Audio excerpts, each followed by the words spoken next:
Welcome to Catch an Eye. We never get sidetracked or go off on tangents.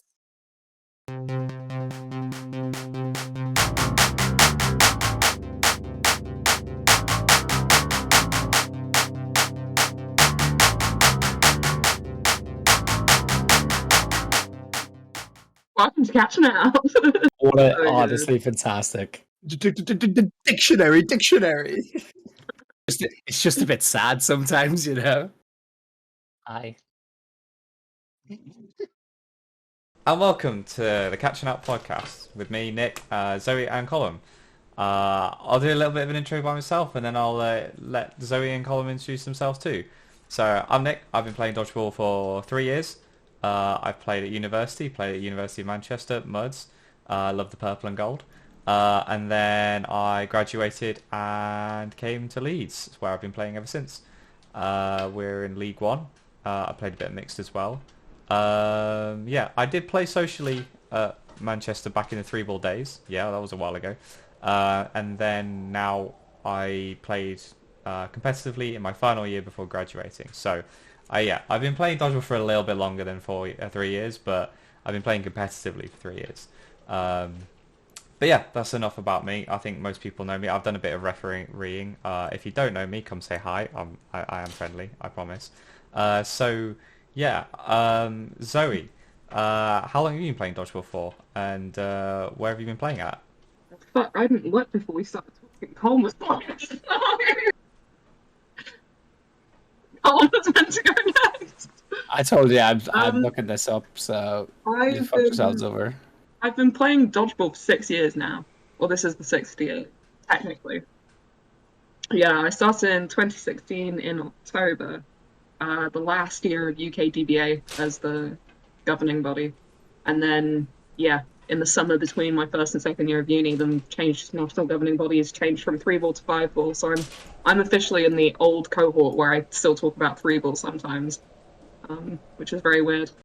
So the first year that I started playing, when I was at Warwick, then we were still under UK DBA, and they didn't have university leagues, or at least they didn't have women's university. I don't think they had any university, but they definitely didn't have women's university.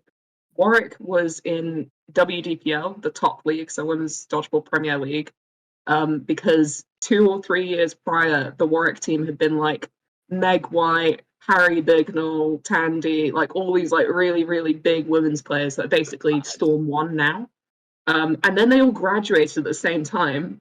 And the year before I arrived, we were meant to be like demoted from WDPL down to Women's League 2 or League 1. And like because a bunch of teams dropped out, then we weren't dropped. So we were in this league that we weren't meant to have been in for the last 2 years in a row. And we had a team that was 4 freshers and Katie Thompson. We didn't have 6 players. We had 4 freshers and Katie Thompson, and we were in Women's Dodgeball Premier League against Beagles and Women's Meteors and like that level of players. We came dead last with Nottingham Balls of Steel right over us. But yeah, I was thinking about this earlier, and like the only year that I wasn't playing in the top league in the country for women was my second year of university, because they introduced a university league and I didn't join a community team. In my third year, I joined Spartans, and we. Oh, I guess technically that was League 1. Okay, never mind. But in my third year, I joined Spartans, and then after that, I was in Super League. So yeah, it's your turn, Colin. How long have you been playing for? We're coming up on my 7-year anniversary of dodgeball in a couple of months.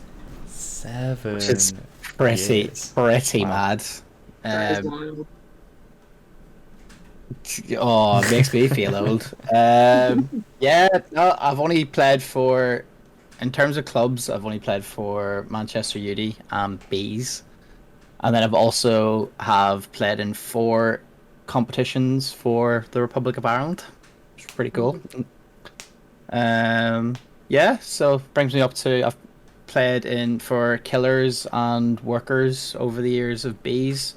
I've also had the proud achievement of coming runner-up in the Nick Pinnock Cup, where as in the uni team with Muds, where we knocked as a uni club, we knocked out, was it 3 DPL teams? at the Right. time. I think it was like Leeds Sheriffs and Wessex Wolves, and then got beaten in the final by Beagles, which was like Arnie, Kieran Carrington, is Carrington his surname? Yeah. Scotty Whitelaw, and then there's a couple others that were like big DPL players at the time. So it was really big achievement. Definitely Um, never heard prob- that Probably story. argue it's still my biggest achievement in dodgeball. Happened all the way back at uni. But yeah, enough. Played for 7 years, and it's been very enjoyable so Definitely far. never heard that story Hopefully a few more. a Hopefully a few bunch of more to come. times as part of Mud's folklore. You know, every time putting on that purple and gold jersey, always knew it was in there. Yeah, Matt Whale, Liam Ryder, Hannah Ward, Sam Wrench, and then the others have long gone from dodgeball. But yeah, it was a big year for us. And then the year after, pretty much all of us joined Bees at the same time, which is pretty cool. It was a really cool transition for us. So going back to dodgeball, we'll start with you, Zoe. What are you looking forward to this season? What are you looking forward to discussing in the upcoming year? I mean, pretty obvious as the women in the room. I'm really excited about Women's League. I'm really, really excited about Women's League. I think Women's Super was so good this year, and I don't see any reason why it won't be next year. I think, if anything, like the introduction of teams like Raptors and Storm 2s are just going to like throw everything out of whack again. Those are both teams that could easily make really weird little wins throughout the league. Yeah, I don't see any reason why the league shouldn't be as interesting next year as it has been this year. And it's just such a ridiculously good league this year. So That must have definitely been want like to the see them. tightest league in any sport ever to Yeah, have that many people able to go into the final day and potentially win half it is half the league was going into that final day with the ability ridiculous. to win. Could you Five imagine out of 10. like in football or anything like that happening? The world would go insane. Yeah, it was insane. Incredible. I mean, obviously we weren't in that half, but like it was still really exciting to watch from the outside. To be fair, I don't think I would have wanted to be a part of No, I something think it that would have been so tight. Like stressful. every set matters. Mm, Like, it's pretty much guaranteed to go down to set difference. yeah. I think we Like, had the ideal final day in the sense of like going into it, we had the ideal final day because we knew we couldn't move, so it didn't matter. So we didn't have any stress. We were just relaxing. But yeah, looking into it, it looks like I mean, it was really tight. We all know how tight it was at the end, but there were nine draws in that league Mm. throughout the season. So it was very, very close. no way. Yeah, Really? And that includes Is four draws for bees and four draws yeah, for Bedford Rangers. yeah. So that's the That's thing is that like if you listen incredible.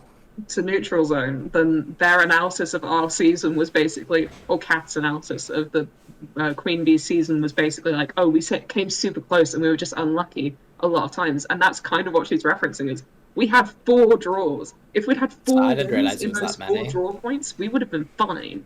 But because we were drawing on it, then you know, I mean, the counterpoint is if we'd had 4 losses, then we would have So, fucked. But yeah. But yeah, I guess onto the next topic. Colin, what are you looking forward to this season? What's exciting for you next year?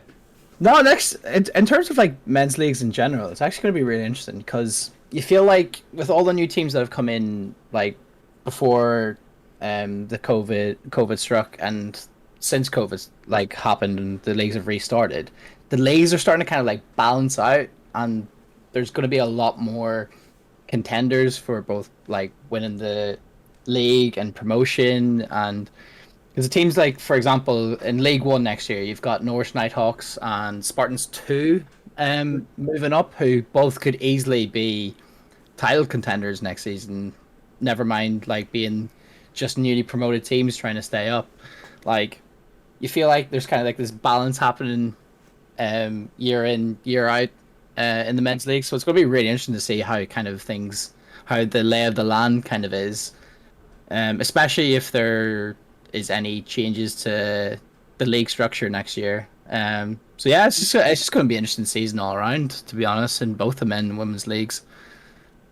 I think it's going to be different, especially if with two teams coming down, MK and potentially Storm 2 as well. They're not going to be easy teams to fight, so it's really going to be a lot more log jammed in League One, I reckon. But yeah, there's going to be some teams that are, this year it was very much a the top five at the bottom, with those potentially four teams coming into the league in League One in men's. I think some of those bottom teams that are in the bottom five are really going to be fighting it out next year. Virtue and Sheriffs too, and the likes. I think are going to have a really really interesting fight to stay up.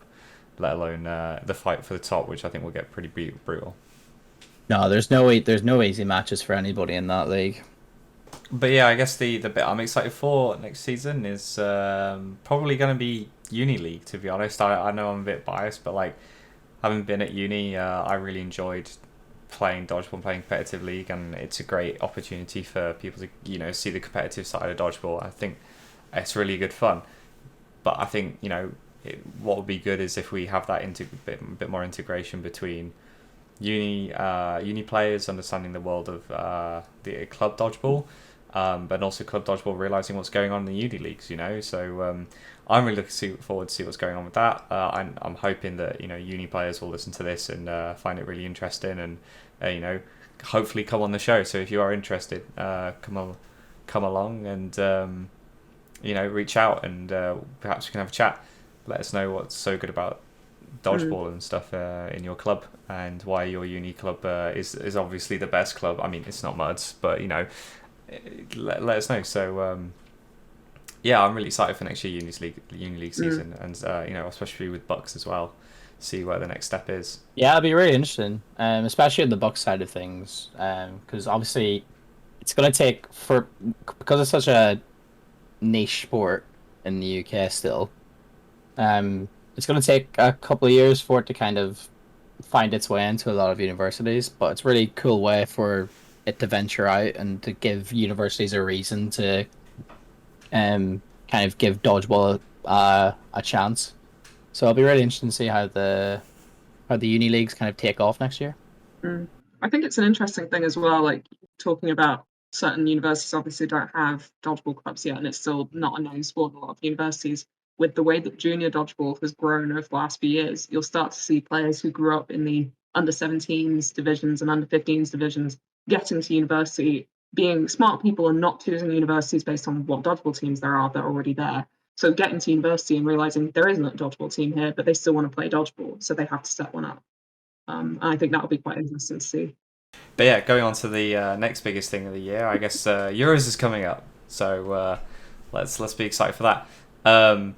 So I know some of us are going. I'll be going to watch, and I'm looking forward to it. But we'll start with Colm. I got it right this time. Colm. To go through what are you looking forward to in Euros? What any thoughts? What are you looking forward to? Ooh. Yeah, unfortunately, not. Due to time commitment, wasn't able to try out for Ireland this year, sadly. But it's how long has it been since the last tournament? 2019. I literally last tournament, I had just graduated university, and that was Euros. Since then, it's been so long. I've been out of uni for so long that I don't know anyone at university anymore. That's how long it's been between Euros. That's the thing, right? Yeah, last time Euros was happening, I was building the computer that we're streaming on right now. So that could be like 2 weeks ago. Yeah, I refereed for that. It was a fantastic tournament, to be fair. But 3 years, a lot of countries are going to have very different looking squads going into it. And it's just going to be really interesting to see how everybody's adapted since the last tournament, and how many fresh faces are going to be there, and have anybody kind of adapted tactics, have anybody kind of brought in some new ringers that nobody will have actually heard of. It's actually going to be a really interesting tournament, especially as does anybody know how many new countries are turning up to this one? Because I think there's a number of them, right? I don't think any of them are new for this Euros. I think so. Hungary, for example, didn't compete in I want to say they didn't compete in men's last time or something like that. And it's just that they're bringing new squads. Sorry, apologies. Yeah, exactly. But I think all of the countries have competed before in some shape or form and previously. Yeah. Okay, okay. We're missing Germany as well. Well, yeah, we're missing Slovenia Probably for not men's, there. quite a high seed, so that makes things up. Mm. Yeah. No idea. But yeah, it's gonna be really interesting. You're gonna have, because England came were the home nations the last time, and it didn't go according to plan. Let's say last time. So it's gonna be interesting to see how they want to bounce back. Northern Ireland walked away with 2 silver medals last time. It's gonna be really interesting to see if they can, you know, take that energy into the next competition and see if they can come and get any goals for the first time ever. Yeah, there's just a lot of different dynamics for different countries going into it that really keen to see how it goes. Can't wait to watch it all from home. So Zoe, what are your thoughts? What are you looking forward to? I mean, on the path of Switzerland, I'm hoping that we get out of the group stages. That's what I'm looking forward to seeing. But for the actual Euros itself, I think it's tricky because I think I'm also looking forward to the dodgeball itself, but I'm really looking forward to just seeing everyone interacting off court and kind of making those connections. The big thing that I noticed at the Paris Open earlier this year, which Warwick went to, was that like everyone was trying to glean as much dodgeball information as possible for each other, and there was this real feeling that a lot of these clubs that are international clubs are now getting to the point where they feel like they want to actually push the sport further within their own countries and they want to use other countries to help that. So the fact that Yeah, we had an international open in Paris, that was the first of its kind. That was really good.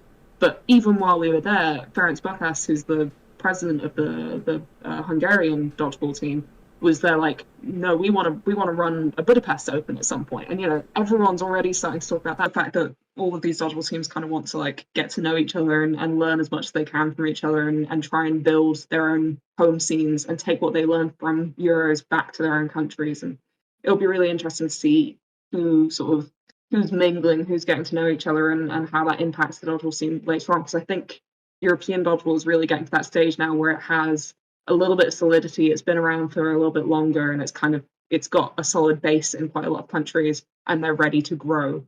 But they're not at that same level as like the British dodgeball scene is incredibly big, and I think a lot of dodgeball clubs want to be that. They want to have the same level. So if they can learn as much from everyone else, and that would be really good. And obviously that's reflected on court, like the way that you watch other teams play and playing as a national team, you get tactics from other teams, and then you go back to your clubs and you've been playing at a completely different level than you're used to for months. So then you go back to your own club and you're like, okay, now I know how dodgeball works. Now I know the tactics. So I'm really looking forward to seeing that. I'm looking forward to seeing how it impacts club level dodgeball in Europe. Yeah, I think one thing that's like really cool, like you said with the Open in Paris, is like when people mix around, like that's a good opportunity in with the Euros, but also just like the idea of touring, like dodgeball clubs don't really do it. It's definitely something that clubs could do, especially at universities. Like the more that they get to know and see what international clubs there are and international teams are playing and what countries there are that is dodgeball in, organise a tour, go play with them. And I definitely think our clubs and also our universities going over abroad will help them in some ways, but also help us as well. So I think attracting people to sport that way, saying hey, you can go to Hungary and go train with the Hungary guys and have a good session now over there. I think that'll be a really good experience for a lot of players and definitely draw a lot of people into the sport. yeah. Bees used to do that all the time. They used to go to Yeah, Italy every year for many years, and that solidified a really good like friendship with a lot of the Italian clubs. mm, And every time Bees went to Euros and stuff like that, it was catching up with old friends across the water. So if you take that kind of template and adapt it into creating big opens and stuff like that, like you said, yeah, and potentially in Budapest, etc. It'd be amazing to see how that develops. There's bound to yeah. be loads of clubs that'd be interested. Yeah, I think that's the thing is that it's very easy to get distracted when talking about international competitions about who's going to come first, who's going to get the gold, who's going to get silver, and who's going to get bronze. With something like Euros, you've got like 16 nations in each group. That means there are 13 nations that aren't going to be in that top three. What are they getting out of the competition? And it's Yeah, that you're getting the experience, you're getting things that you can bring back, and you're getting that community that's just so so important and so impressive when you're actually there. Like you can really feel it. So that's going to be amazing this year. Yeah, as someone said, it's the dodgeballers that make the Euros so good.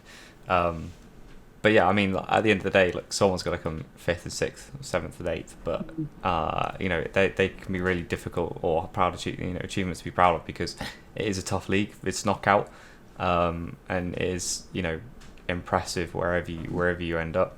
Definitely am curious to see. Obviously post COVID, it's going to be an interesting mix of players and skill level, I reckon. We're really going to see where all the different clubs lay out, because I think some of the superpowers may be weaker. I think some of the teams have gotten away with COVID and had more time to train and practice the sport and practice how they Massively. But yeah, I think that'll wrap us up. So thanks for listening. There'll be a Euros podcast out soon. We'll be previewing the Euros. We'll be looking at tables. There might even be some spicy predictions, maybe even some upsets. So keep an eye on that. Check us out on social media. Don't forget to like and subscribe and follow and hit the bell icon and all that jazz. It is kind of disgusting to say, but we are going to have to say it from now on. But please like, follow, subscribe. Hit us up on all the social medias. If you see us around, give us a shout. We want to know what different people think about dodgeball and what they want to talk about or want us to talk about, and maybe even have a few people on the show occasionally. So keep an eye out, and we'll be on RSS feeds, so hopefully we'll be distributing on podcasts, but we'll also be on YouTube, because that is where we'll be uploading the video afterwards. The fingers crossed, we will be going live on YouTube, so it'll be a live stream. So you can just tune in. That chat thing down there will be full of your chat comments once we get going. But between the three of us, we need to get used to a bit better of doing this in the first place. So yeah, I hope to see you guys soon.